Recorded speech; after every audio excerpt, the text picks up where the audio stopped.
Hi, ఎలా ఉన్నారు?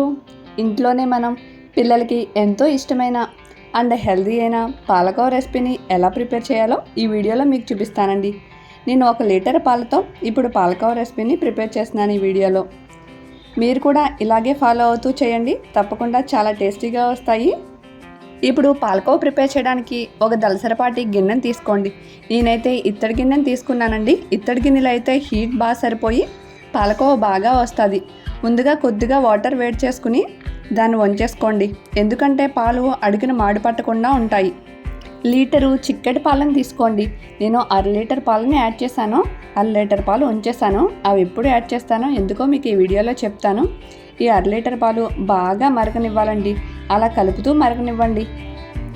మంటని మీడియం ఫ్లేమ్లో అడ్జస్ట్ చేసుకుంటూ మరగనివ్వాలి. హై ఫ్లేమ్లో వేడి చేసిన పాలకోవలు రెడ్గా అయిపోతాయండి. మనం ఈ పాలకోవలో ఎటువంటి మైదా ఏమీ వాడకుండా పాలు బాగా మరిగే వరకు ఇలా కలుపుతూనే మరగబెడుతూ ఉండాలండి. లేదంటే పాలు అడుగున మాడు పట్టేసి మొత్తం పాలకోవ టేస్ట్ మారిపోతుంది, మొత్తం మాడిపోతుంది. చూడండి, పాలు ఇలా పొంగుతూ వస్తున్నాయి కదా, అప్పుడు మనం రిమైనింగ్ 1/2 లీటర్ని యాడ్ చేయాలి. ఇలా యాడ్ చేయడం వల్ల ఏమవుతుందంటే పాలు బాగా హీట్ ఎక్కకుండా ఉంటాయి. అలాగే పాలకోవ మనకి మరీ రెడ్గా కాకుండా వైట్ కలర్లో వస్తుందండి. పాలు ఒకేసారి హీట్ అయిపోతే మాడిపోతాయి కాబట్టి ఇలా మధ్యలో ఇంకో 1/2 లీటర్ పాలు యాడ్ చేసుకుని ఇలా మరగబెట్టుకుంటూ ఉంటానండి. పాలను మాత్రం కలపడం మర్చిపోకండి. ఈ పాలకోవ చేసుకున్నప్పుడు దగ్గరుండి ఈ ప్రాసెస్ అంతా చేయాలండి. లేదంటే పాలు త్వరగానే పొంగిపోతాయి, అలాగని మాడిపోతాయి కూడా. చూడండి, ఇలా దగ్గర పడ్డది కదా, ఇలా పిండిలా వచ్చే వరకు మనం ఈ పాలకోవకి ఈ పాలను మరగబెడుతూ ఉండాలండి. ఇప్పుడు 1 కప్పు పంచదారను తీసుకున్నానండి. 1 లీటర్ పాలకి నాకు ఈ కప్పులో అయితే పంచదార సరిపోతుంది. మీకు వెయిట్లో చెప్పాలంటే 1/2 కిలో పంచదార అయితే 1 లీటర్ పాలకి సరిపోతుందండి. చూడండి, ఈ పంచదార కరిగే వరకు మళ్ళీ ఇలా కలుపుకుంటూనే ఉండాలి. ఇప్పుడు మనకి పంచదార పాకం అయ్యి ఈ పాలకోవ రెడీ అవుతుందండి. ఎక్కువసార్లు ఇలా కలుపుతూ ఉండడం వల్ల అలా ఉండలుగా ఫామ్ అవ్వకుండా స్మూత్గా వస్తుందండి పాలకోవ. బాగా దగ్గర పడే వరకు కలుపుకుంటూ ఉండాలి. ఇది ఇలా దగ్గర పడ్డాక మనం ఒక గిన్నెలోకి తీసుకుని ఈ పాలకోవని చెక్ చేసుకోండి. ఈ గిన్నెలో తీసుకున్నది మనకి ఇలా ప్రెస్ చేసి ఉండ చేస్తే ఇలా ఉండ ఫామ్ అయినైతే మన పాలకోవకి రెడీ అయిపోయినట్టేనండి. ఇప్పుడు స్టవ్ ఆఫ్ చేసేసి ఈ బౌల్ని కింద పెట్టేసుకోండి. ఇది చల్లారిపోతే బిగిసిపోయి గట్టిగా అయిపోతుందండి.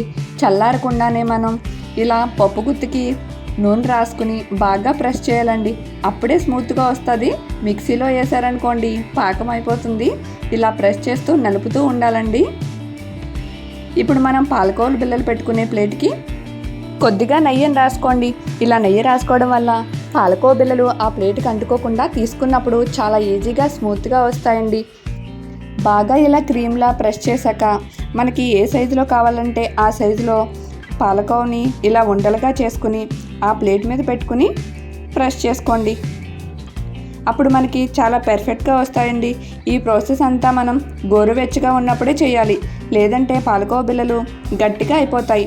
ఇన్ కేస్ మీకు గట్టిగా అయిపోయినాయి అనుకోండి, కొద్దిగా పాలు వేడి చేసుకుని యాడ్ చేసుకుని అప్పుడు ప్రెస్ చేసుకోండి, మళ్ళీ స్మూత్గా అవుతాయి. అలా పాలు యాడ్ చేస్తే పాలకోవలు ఎక్కువ రోజులు ఉండవు. ఇన్ కేస్ మీకు గట్టిగా అయిపోతేనే ఆ ప్రాసెస్ ఫాలో అవుతూ చేయండి, లేదంటే ఇలా స్మూత్గా వచ్చేస్తాయండి. షాపుల్లో అమ్మేవాళ్ళు ఇలా గట్టిగా అవ్వకుండా ఉండడానికి ఇదే ప్లేస్లో మైదాని ఏదో ఒక పిండిని యాడ్ చేస్తూ ఉంటారు. మనం ఇంట్లోనే ఇలా పర్ఫెక్ట్గా రెడీ చేసుకోవచ్చండి. చూడండి, పాలకోవ బిళ్ళలన్నీ ఇలా చేసుకుని ప్లేట్లో పెట్టుకున్నాను. 1 లీటర్ పాలకి నాకు ఇన్ని పాలకోవ బిళ్ళలు వచ్చినాయండి. చూడండి, మరీ గట్టిగా కాకుండా అలాగని స్మూత్గా చాలా టేస్టీగా కోవా బిళ్ళలు రెడీ అయినాయి. అయితే ఈ వీడియో మీకు నచ్చినట్టయితే ఒక చిన్న లైక్ చేసి నా ఛానల్ని సబ్స్క్రైబ్ చేసుకోండి. Thank you so much for watching.